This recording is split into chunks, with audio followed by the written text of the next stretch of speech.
personne ne voudrait être discriminant. Et dans les faits, quand on regarde les chiffres, les constats, il y a quelque chose qui cloche.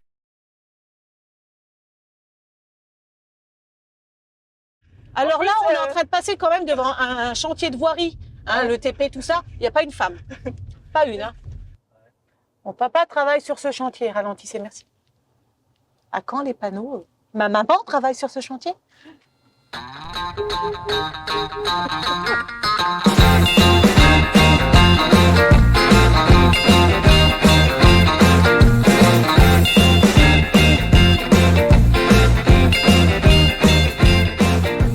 Chantier, où sont les femmes?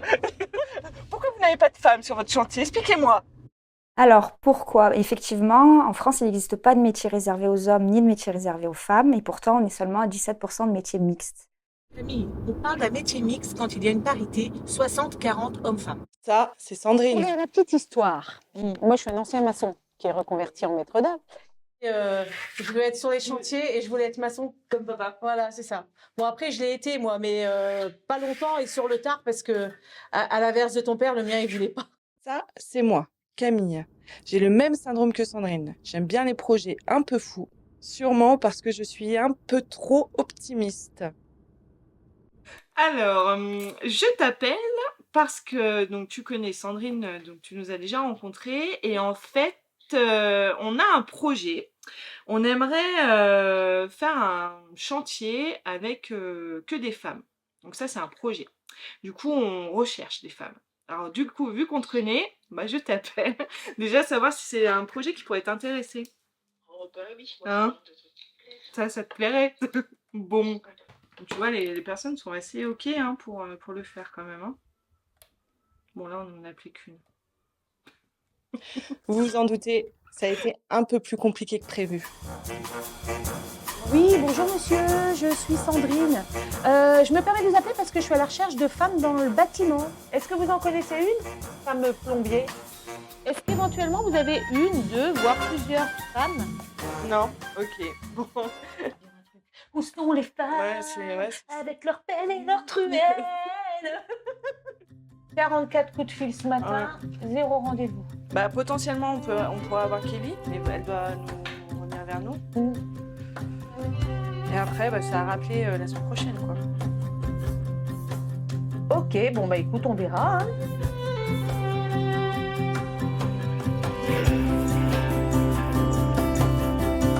Dans le BTP et ailleurs, d'ailleurs, il y a énormément de pénurie de candidatures. L'enjeu, c'est vraiment de fédérer autour des métiers du bâtiment.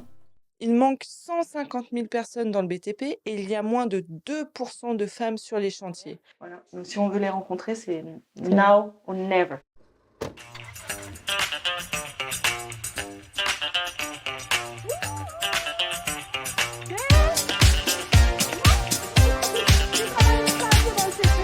Salut, comment tu t'appelles? Lindy.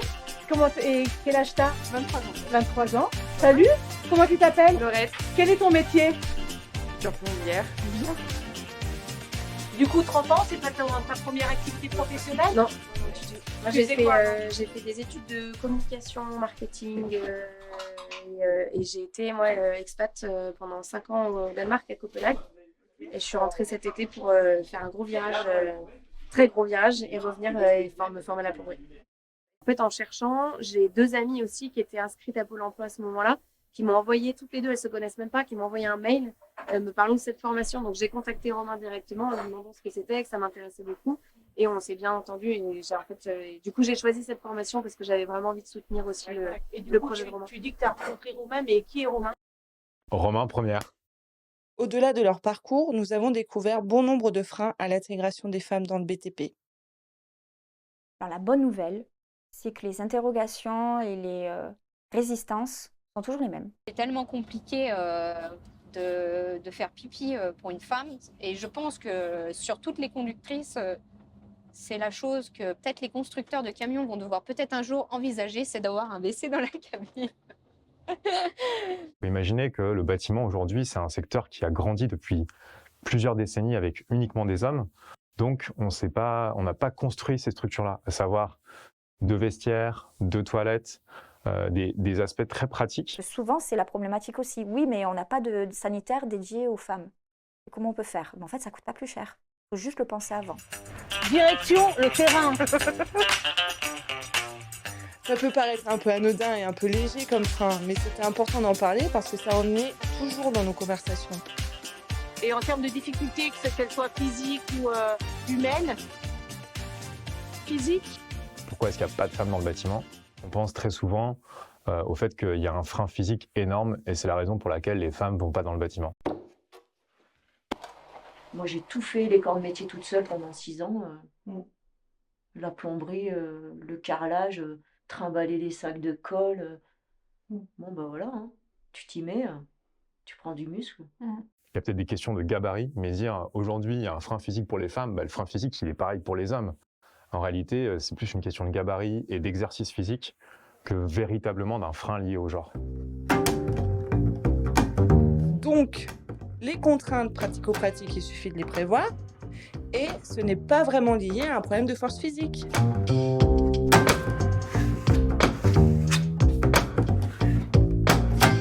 Ah ouais, une anecdote, tiens. Ah, tu vois, il y en a. J'avais un collègue, il était un peu macho. Ah et bon, en fait, il se rappelait jamais de mon prénom. Donc il m'appelait la fille sur les chantiers. Et à chaque fois, il disait « Elle est où la fille ?» Et ça m'énerve. Les propos sexistes font partie des préjugés que l'on peut avoir sur les femmes, mais sur tout autre groupe d'individus. Et c'est en fait la discrimination.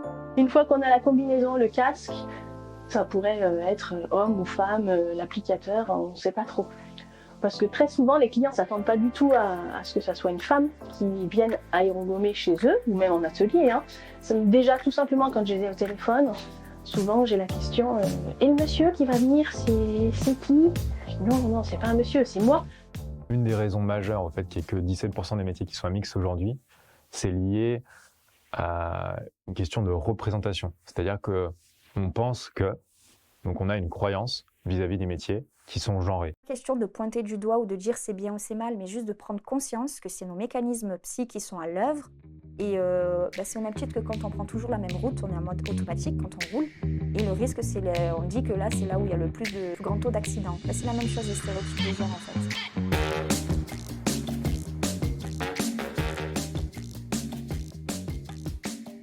Déjà, il y a l'obligation depuis 1986 de féminiser les noms de métiers. Est-ce que toi, tu féminises les mots, les métiers, notamment un maçon, tu dirais une?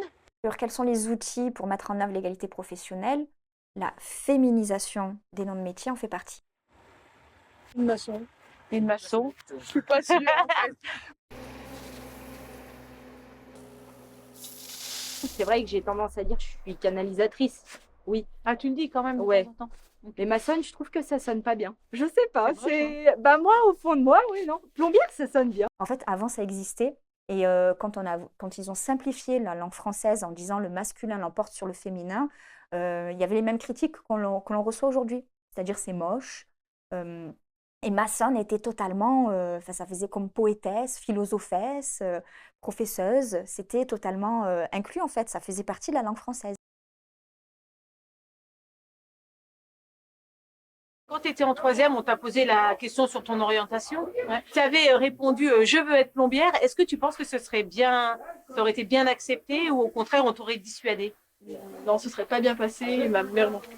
Voilà. Parce que, en tout cas, moi, ce que je remarque, c'est que tous les freins qu'on a pour que les femmes viennent, que les filles viennent dans nos sections, c'est les parents. Quand c'est des garçons, ils ont aussi du mal à accepter qu'ils aillent dans le bâtiment en disant « ça va être fatigant, ça va être sale, etc. » Alors, pour les filles, c'est encore plus compliqué. Il y a aussi peut-être un discours à changer. Peut-être qu'il y a aussi le fait de dire il faut participer à la construction d'un bâtiment, d'un pont, d'un hôpital, d'une école.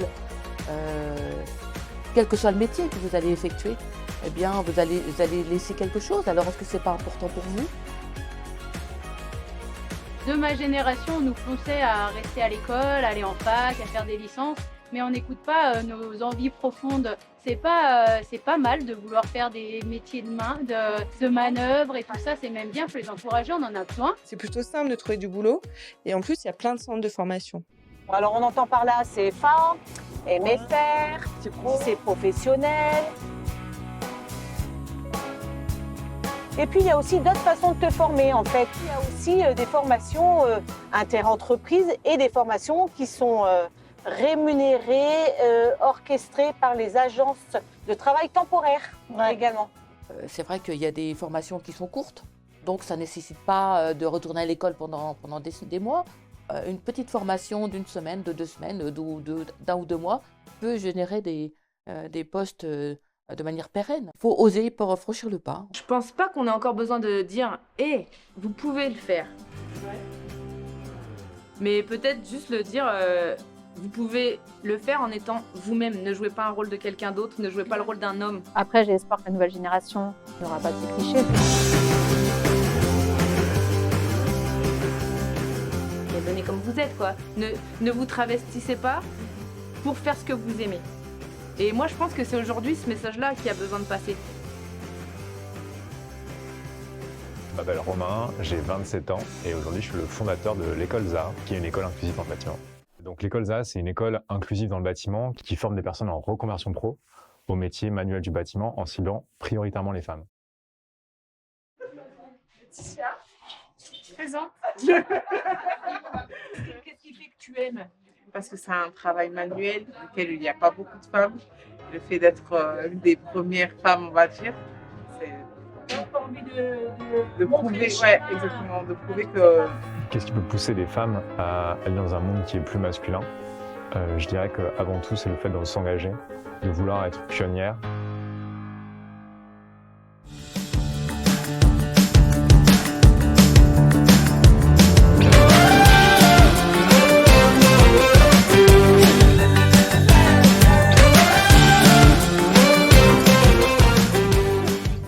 D'avoir répondu à toutes nos questions. Moi, je serais ravie de te revoir à nouveau sur un chantier, pourquoi pas. Ouais. D'ailleurs, à ce propos, si jamais un jour tu es intéressé de faire un chantier 100% féminin, tu es la bienvenue. Ok. Voilà. C'est dans la boîte, je pense.